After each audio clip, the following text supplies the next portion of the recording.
Hi everybody, it's Jenny Soft Sound Whispers. Today I am going to be doing a little video for you, part of my relaxing cooking series that I started many years ago. And I wanted to share with you a very simple recipe that I cook nearly every week. It's banana bread, and I call it Mum's Saturday banana bread. And it's with white chocolate and any other chocolate that's lying around the house.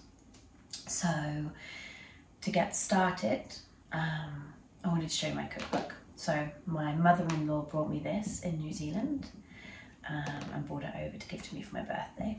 And so inside it, I keep all kinds of recipes that I find on Pinterest, or that friends give me, or, you know, scribbles of recipes that I have, magazine cuttings. Today we're going to be in the dessert section, obviously. So we have a chocolate cake, which is an amazing cake for birthdays. Pear and ginger cake, which is actually both my daughter's favourite cakes, and on their birthday that's what they ask for to take into school. And then here we have my banana bread recipe. So for this recipe we're going to need chocolate chunks, obviously, which are not absolute, but I like them. We're going to need 3 mashed bananas, half a cup of melted butter, 1 teaspoon of baking soda, a pinch of salt, half a cup of sugar, 1 egg that's been beaten, a teaspoon of vanilla essence, and 1.5 cups of plain flour. The oven needs heating to 175 degrees Celsius. However, my oven is quite a strong convection oven, so I have to have my cakes on probably about 150, and they usually just take a little bit longer. But if I use that on a convection oven, they kind of burn the outside and the inside's not finished, so just be aware of what kind of oven you're using, I guess.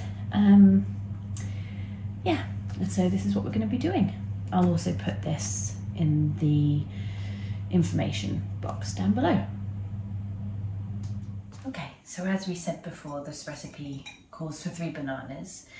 The riper the better, so I always buy way too many bananas when I'm at the supermarket, on purpose, because I always know that in a week's time we need to use really overripe bananas for this cake. It just makes it much easier to mash, and it'll make the cake much more moist.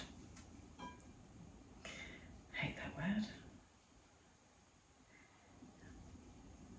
But yeah, it'll help the cake retain a lot of moisture and not dry out.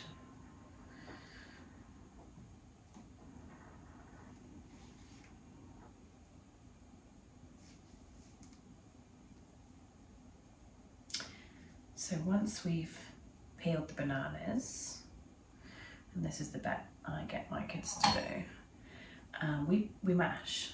So we take the back of a fork and just mash like so.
So now we need to put the ingredients that we're going to put with the mashed bananas in, and to measure those we need half a cup of sugar,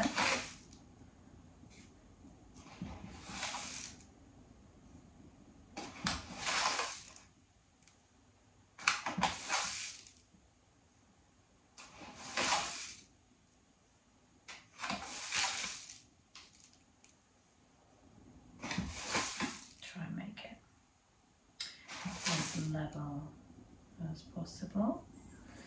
There we go. And we need a good happy teaspoon of baking soda. And this is a tiny, tiny spoon, so put a little bit extra. And then we need a pinch of salt. Now, I've got little fingers, so I'll always put a couple in. We'll just give those a bit of a mix.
Now we are lucky enough to have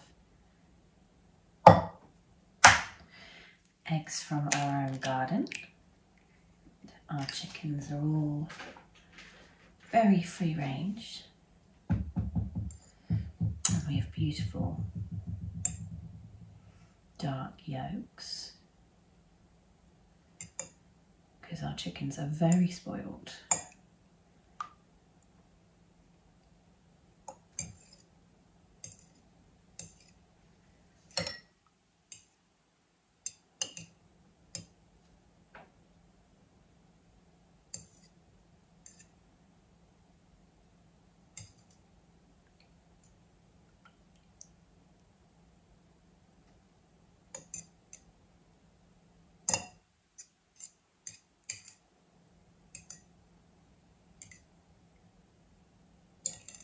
That should do it. Next in, we add the butter.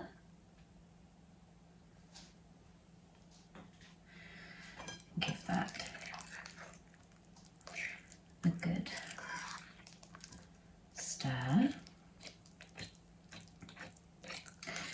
The trick to this is to melt the butter. You can use a pan on the stove top, or like me, you could use your trusty microwave. Now, I've got friends who don't even have microwaves in their house, but I do. I don't use it too much for cooking, more just for reheating things really, and melting things. I do so much baking, and melted butter is always called for. But the trick is to melt the butter and then let it cool, because you don't want to start cooking your bananas. And then into that goes our sugar, salt,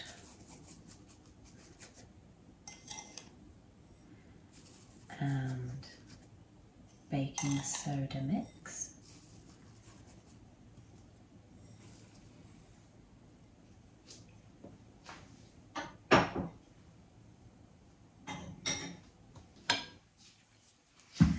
Which we will then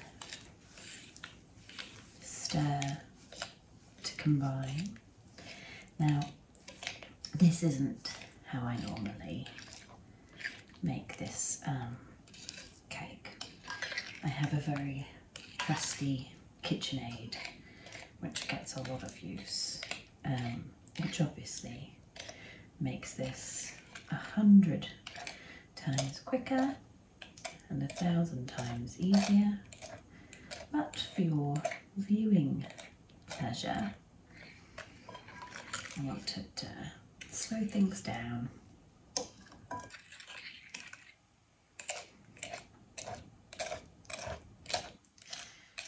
And just chill out and do things very slowly. And I have the afternoon free today to be able to do such a thing.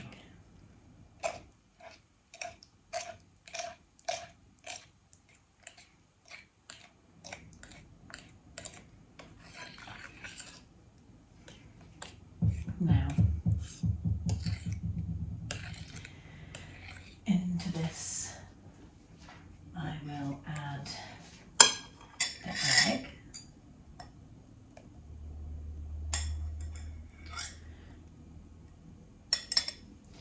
and also a bit of vanilla essence.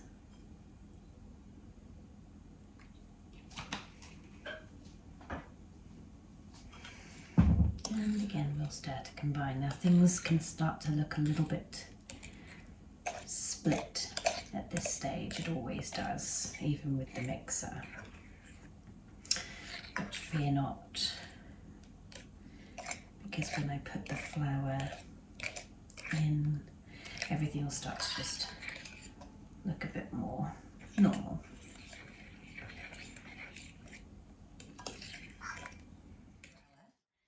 And this recipe calls for 1.5 cups of plain flour. You don't need self-raising because you've already got the bicarbonate of soda in the recipe. It's just under 1 cup, so we'll do just over 1/2 for this one.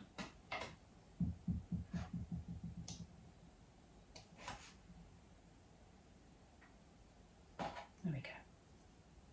That's a little much. There we go. So now it's time to talk chocolate. My family's personal favourite is white chocolate. So I usually put pretty much a whole bar of this in, which is really greedy, but it's the weekend. And I am pretty good at making my kids eat lots of fruit and vegetables, so I don't mind that they have a naughty cake treat at all.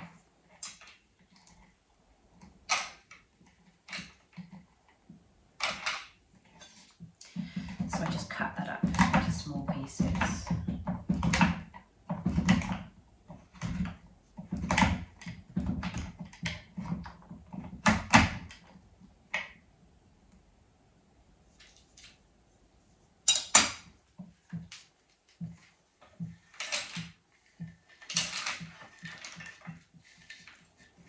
And then I was given this box of Lindt chocolates for Christmas.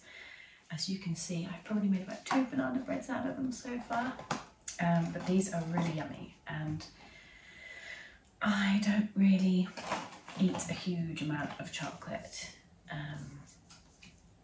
in my day-to-day, so I wouldn't know how to get rid of these. And with everything in my house, things are, we've got a lot of chocolate in my house basically, so this is just a good way for me to get rid of it, because yeah, we wouldn't sit and gobble loads and loads and loads of chocolate, although we do, but mainly ice cream and popcorn. So I'm going to throw a few of these in for good measure because they're too nice to waste. And there's all different ones here. There's milk chocolate, dark chocolate, white chocolate, which is great. Nice mix. There we go.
So now we're down to our last two things to put in to our mix, and that's going to be our flour.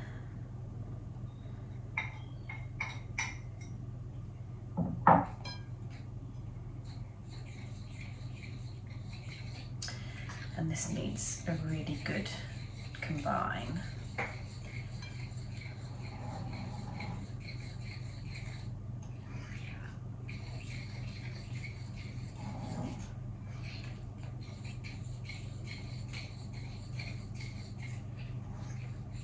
I'm using a fork, but I probably think that a wooden spoon might be a bit better, but never mind.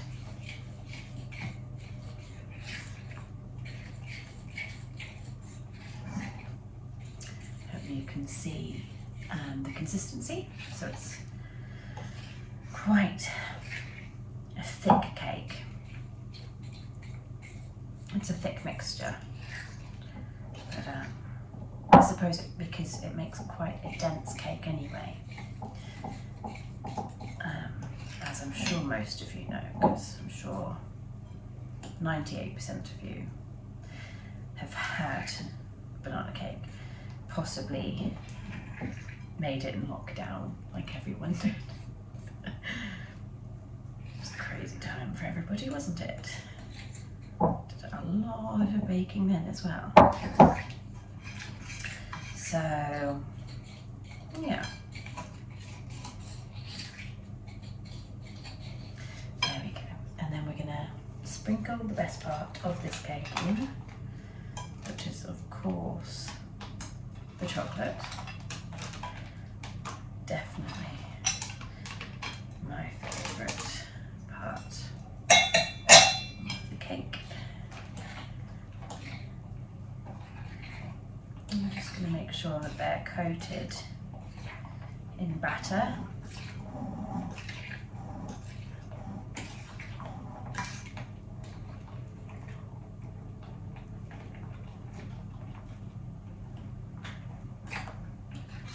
And then we're ready to put it in our tin. Now it's time to prepare our loaf tin. So I have used different tins before in the past. You can use flat tins, round tins, square tins. I personally do like to make it into a loaf, which is the traditional way to do it. I don't use parchment paper with this recipe just because of the shape of my tin. I prefer just to give it a really good grease with some of that leftover melted butter. And I just use a little bit of kitchen towel for that. And just make sure that all the sides and corners are covered. And what that's going to do is allow the cake to release from the tin easily when it's time to take it out of the oven and cook it. Okay, so for this part we're going to put in our batter into our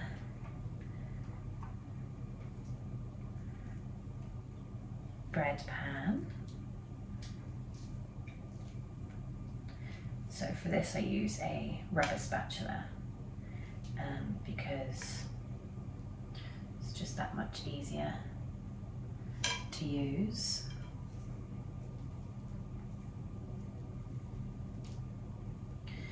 There we go. Now I try and not to get any on the lip or the sides because it make it look a little messy. Just flatten that out, and then as a last little bit, which I think is my favourite bit to do in the whole of this cake making experience, except for eating it of course, is to decorate. It's just started raining quite heavily. So I like to cut my banana lengthways. And I think, as you noticed, I used a much firmer banana for this stage. It's just easier, they hold their shape a bit better. And I like to cut mine in half and then plop them on the top like this. Now, as I said earlier, excuse me, my oven has been preheated for probably about 40 minutes now, considering that's how long I've been faffing around with all my ingredients. So I'm going to pop it in the oven, and there we go. There's the cake, which it's cooked perfectly inside. And I will share a little bit of it with you now while I have a cup of tea. So you can see there's a lot of chocolate through the centre. It's kind of perfect, just how I like it. Melted. So,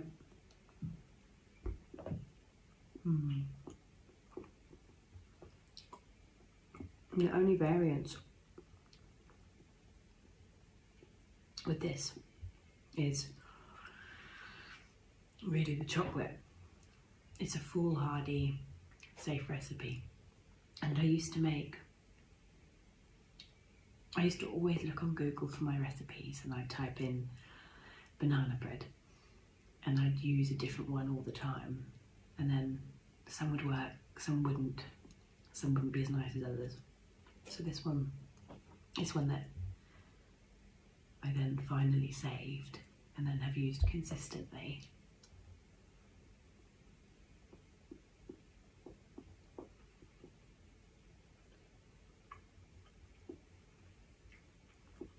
For maybe 6 years now.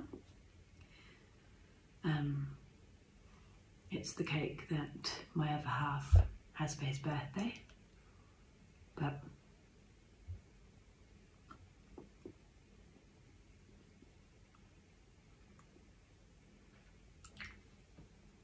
for his birthday, he likes it's what he used to get as a child.